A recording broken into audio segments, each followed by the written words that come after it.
Hello everyone, first time మన channel చూస్తుంటే subscribe చేసుకోవడం మర్చిపోవద్దు. వీడియోలోకి వెళ్ళినట్లయితే శ్రీధర్ కాంచన ఇంటికి వచ్చి శివనారాయణ ఇంట్లో దీప కింద పడిపోబోయిన విషయం అయితే చెప్తాడు.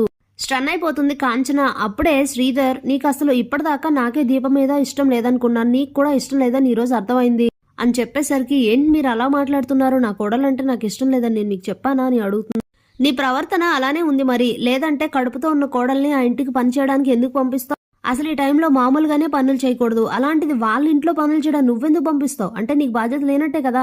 రేపటి నుండి దీప కార్తీక్ ఆ ఇంటికి వెళ్ళడానికి వీల్లేదు కాంచన. వాళ్ళు గనక వెళ్లారంటే నేను నిన్నే ప్రశ్నిస్తాను, నువ్వే నాకు సమాధానం చెప్పాలని చెప్పేసి అక్కడి నుంచి వెళ్ళిపోతాడు శ్రీధర్. అప్పుడే కాంచన, మీ నాన్న చెప్పింది విన్నావు కదా, అయినా ఇంత జరిగిన తర్వాత నాకు ఆ విషయం చెప్పరు, నా కోడల గురించి ఎవరో వచ్చి నన్ను అడిగితే గానీ నాకు తెలియలేనట్లుగా చేస్తారు, రేపటి నుంచి ఆ ఇంటికి వెళ్ళడానికి వీల్లేదని చెప్పి గట్టిగా వార్నింగ్ ఇచ్చేసి లోపలికైతే వెళ్ళిపోతుంది కాంచన.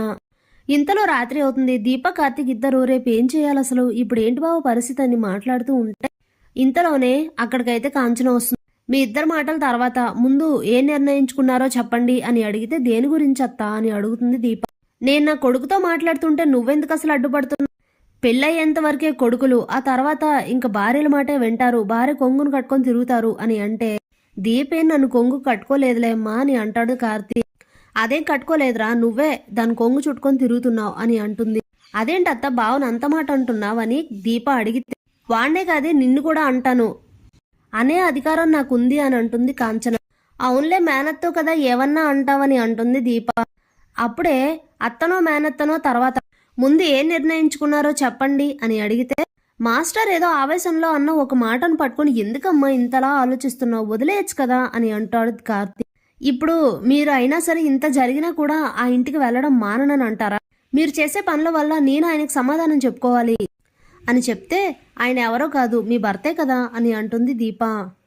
అది నువ్వు నాకు సపరేట్గా చెప్పక్కర్లేదే అని చెప్పి చాలా గట్టిగా అరుస్తూ ఉంటుంది. అసలు ఇప్పటి వరకు సీరియల్లో ఎప్పుడు కాంచననైతే అంత సీరియస్గా రియాక్ట్ అవ్వడం చూడలేదు. ఈ సీన్లో ప్రతి ఒక్క సిచ్యువేషన్ కూడా అసలు చాలా సీరియస్గా రియాక్ట్ అవుతూ ఉంటుంది. ఇంతలోనే ఎందుకంత గట్టిగా మాట్లాడుకుంటున్నారు అంటూ శౌర్య వస్తే తనను కూడా చాలా అయితే గట్టిగా గసురుతుంది కాంచన. దాంతో భయపడిపోయి శౌర్య లోపలికి వెళ్ళిపోతుంది. ఇక దీప ఏదో చెప్పబోతూ ఉంటే దీపనైతే కార్తీక్ నువ్వు లోపలికి వెళ్ళు అంటూ గట్టిగా గసిరేసరికి తను బాధపడుతూ లోపలికి వెళ్ళిపోతుంది. నీ భార్యను ఎందుకు గసురుతావు, నాకు సమాధానం చెప్పడం ఇష్టం లేకే కదా ఇదంతా, ఎవరెవరికి ఏం చెప్పక్కర్లేదు, మీకు నచ్చినట్టు చేసుకోండి అని చెప్పి కాంచన కూడా చాలా కోపంగా లోపలికి వెళ్ళిపోతుంది. ఇక ఎవరికి ఎటు ఏం చెప్పాలో తెలియక కార్తీక్ అయితే చాలా నలిగిపోతూ ఉంటాడు. ఇక కాసేపటికి లోపలికి వెళ్ళేసరికి దీప బాధపడుతూ కనిపిస్తుంది. ప్లీజ్ దీప, ఈ పరిస్థితుల్లో ఇవన్నీ ఇలా చేయకూడదు, నువ్వు బాధపడకూడదు, నేను చెప్పేది విను, కొద్ది రోజులు పరిస్థితులు ఇలానే ఉంటాయి, తప్పదు మరి అని అంటే, ఏంటి బావా ఇదంతా, ఇప్పుడు నేను బాధపడేది నువ్వు అన్నమాట కాదు, అత్త అన్ని విషయాల్లో మధ్యలో నలిగిపోతుంది, తనని ఎప్పుడు అలా చూడలేదు తెలుసా, ఎంత కోపంగా ఉందో చూడు అని అంటే, పర్వాలేదులే మార్నింగ్కి తనే సెట్ అవుతుంది, ఏదో ఒకటి చేద్దాంలే వదిలే అని చెప్తే ఇక ఇద్దరు నిద్రపోతారు. ఇంతలో మార్నింగ్ అవుతుంది. దీపా కార్తీక్ బయటికి వెళ్లే టైంకి అయితే కాంచన హాల్లో కూర్చొని వాళ్ళ కోసం చూస్తూ ఉంటుంది. ఇక రెడీ అయ్యి అమ్మా మేము అని చెప్పబోతూ ఉంటాడు కార్తీక్. ఎక్కడికి వెళ్ళడానికి వెళ్ళలేదు, కావాలంటే నువ్వు వెళ్ళు, దీప వెళ్లాల్సిన అవసరం లేదు, దీపం తీసుకెళ్లొద్దు అని చెప్పి నిన్న ఎంత సీరియస్గా అయితే చెప్పింది ఈరోజు కూడా అంతే సీరియస్గా ఉంటుంది. అప్పుడే కార్తీక్, తప్పదమ్మా తను రావాలి, తను రావాల్సిన అవసరం ఎంతైనా ఉంది అని అంటే, అదేరా నాకు కూడా అర్థం కావట్లేదు, అసలు ఎవరూ చెప్పకుండా నీకే ఆ బాధ్యత ఉండాలి, తనని ఈ టైంలో వాళ్ళ ఇంట్లో పనిచేయడానికి తీసుకెళ్లాల్సిన అవసరం ఏంటో నాకు అర్థం కావట్లేదు, నీకు బాధ్యత లేదా? ఏదైనా ఇప్పుడు కాలు జారి పడబోయింది, ఒకవేళ సుమిత్ర వదిన పట్టుకోకపోతే ఏంటి పరిస్థితి? అలా ఏదైనా దీపకు జరిగితే ఏంటి పరిస్థితి?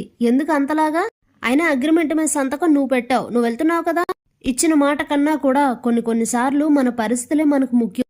తను ఇప్పుడు ఒట్టు మనిషి కాదురా, అంతకుముందు ఎప్పుడు నేను అడ్డు చెప్పలేదు కదా, కానీ ఇప్పుడు తను ప్రెగ్నెంట్ కదా, ఏమైనా అయితే ఏం చేస్తారు, వద్దని చెప్తున్నప్పుడు అర్థం చేసుకోండి అని చెప్తే, అది కాదత్తయ్య అని దీప చెప్పబోతూ ఉంటే, నువ్వు ఇంకెవరేం మాట్లాడినా నా మీద ఒట్టే అని చెప్తుంది కాంచన.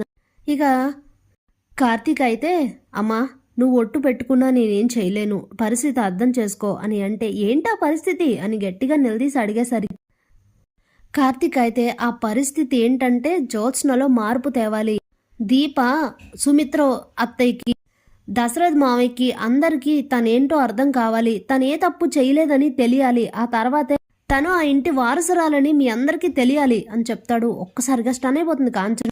ఏంట్రా అని అడిగితే, అవునమ్మా నువ్వెన్నది నిజమే, అని చెప్తూ ఉంటే బావా అంటుంది దీప. ఆగు దీప, ఇంకా ఈ విషయం దాయాలన్నా దాగదు, చెప్పి తీరాల్సిందే అని చెప్పి. అవునమ్మా, నువ్విన్నది నిజమే.